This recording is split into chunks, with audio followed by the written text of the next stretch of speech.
So let's get to Christmas presents. We spoke about this briefly earlier on. I'm not interested if you've got anything good. Did you get anything rubbish? I have returned all of the clothes that my husband bought me. Oh, really? Sadly, yes. And charity shop took them back, did they? Yeah.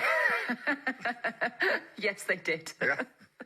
Well, this is the point of this conversation. What was wrong with the clothes? Wrong size, wrong style? Was he trying the right brand, but he did try. But so you act on Christmas Day, yes, thank you very much, but you send them back on Boxing Day. Well, I saw that about one jewellery shop. Somebody who works in the jewellery shop said, one of the high street jewellery shops said, Christmas Eve, every person in the queue is a man. Boxing Day, every person in the queue is a woman bringing stuff back. Bless them. They do try. Yeah. Well, what do you do then if, like Kerry, you've had something that you don't like and you have no receipt, you can't return it and get the money? Laura Parry is the co-owner of Cero, which is a zero-waste shop in Newport. Good morning, Laura.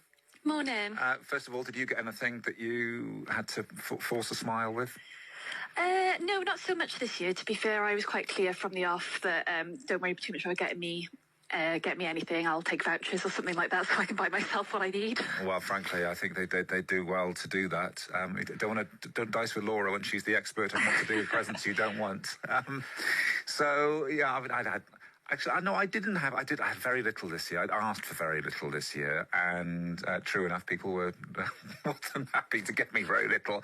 But in the past, I've had some absolute shockers. What should you do, Laura? I guess the main thing to think about is like the perception around regifting. So we all have this like taboo that it's, I guess, almost tacky to regift, but ultimately the most important thing is that items that we don't want continue to be used, and that we give items as long a life as possible before they're disposed of. So whether that's regifting to make sure that somebody who actually does want it gets to use it, or making the effort just to do something as simple as like you said a minute ago, going back to the store and exchanging it for something you really do want. Is regifting really okay? I've told this story before, so apologies to anyone who's heard it, but I think it sort of demonstrates this well. Friends of mine got married. They were opening their wedding presents. They opened up a box that had a bowl in it, which wasn't very nice, big sort of fruit bowl thing. But also in the box was a wedding card to the people who'd given them the bowl. So it was clearly re-gifted. It wasn't very nice. So what did they do? They wrapped it up the next wedding they went to and passed it on. And I got this vision of this poor bowl just doing the rounds now of weddings like some bad joke. You can offend people if you re-gift, Laura. I think that again goes hand in hand with people's current perception of it. But ultimately, letting go of something that you don't want or need, it doesn't necessarily make you ungrateful or selfish, and it definitely doesn't make you greedy if you choose to sell something you don't want. Ultimately, like items and material goods just shouldn't have that sort of power over us.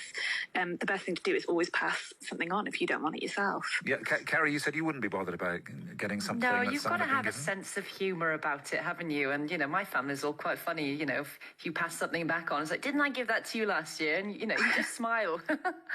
Absolutely, yeah. You don't want it to go to waste, do you? Yeah. Would you rather something was re-gifted? I think actually, if I'd given somebody something and they said to me, "Yeah, I've re-gifted it to somebody because there's somebody I thought would like it more than I do," I'd feel better about that than if they said, "Oh, that present you gave me, yeah, I took it to the charity shop on Boxing Day." Yeah, absolutely. I think that would hurt a bit, wouldn't it? Yeah, I think perhaps there's again, it's that perception, isn't it? Of I took it straight to the charity shop because maybe I couldn't think of anybody else who would want it. Fortunately, hopefully, that's not usually the case with a new gift on Christmas Day. But yeah, but there are people who do need things and are appealing for things on Facebook. There are community groups, aren't there? You could really help somebody out with something maybe that you don't want, but would be really important to somebody else. Yeah, absolutely. I mean, there's a local group. I'm from Newport. There's a local group called Don't Dump, Donate Newport, and there's always people on there asking for things, particularly around the Christmas period. And it's a really easy way to sort of give things that you're not necessarily interested in keeping. And it's definitely worth checking out all these local community groups that are out there. Laura, thank you very much. Thank you, and thank you. Have a lovely day. That's Laura Parry.